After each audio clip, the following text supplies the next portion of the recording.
દર્શક મિત્રો નમસ્કાર, હું છું વિનાયક ખાન પઠાણ ને મારા સાથી મિત્ર ચીફ એડિટર તેજેન્દ્રસિંહ જાડેજા. અને દર્શક મિત્રો, આપ જોઈ રહ્યા છો ક્રાઇમ જોટ ન્યૂઝ જામનગર.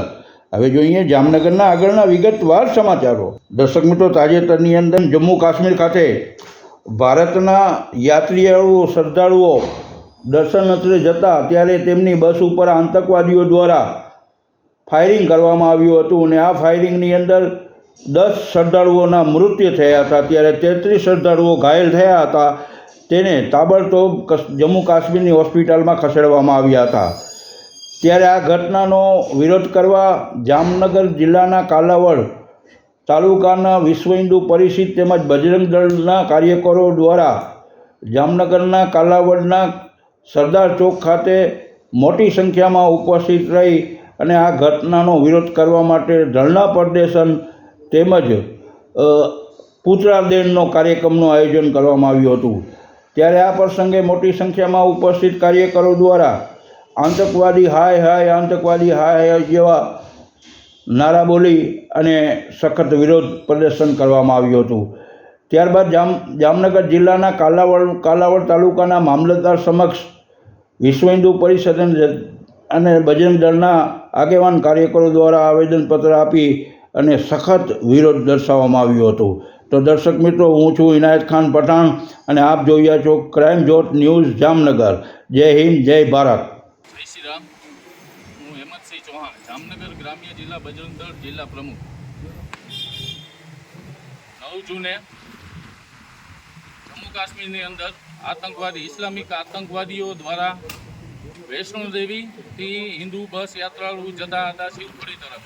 ત્યારે આતંકવાદીઓ દ્વારા અંધાધૂંધ ફાયરિંગ કરી અને હિન્દુઓને અવારનવાર આવા હત્યાના પ્રયત્નો કરે છે. આ વખતે 10 યાત્રાળુ બસની અંદર મૃત્યુ પામ્યા છે.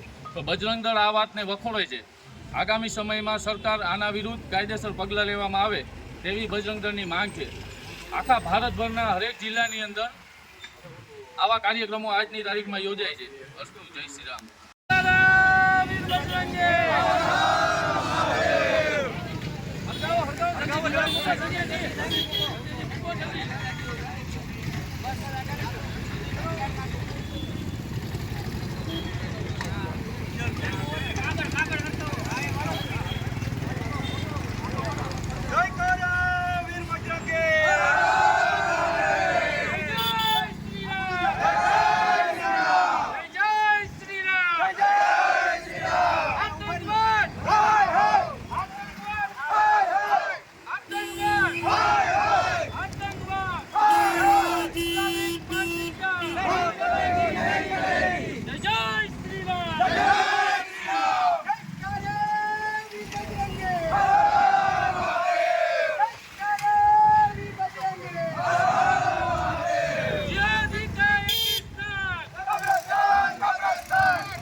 આતંકવાદી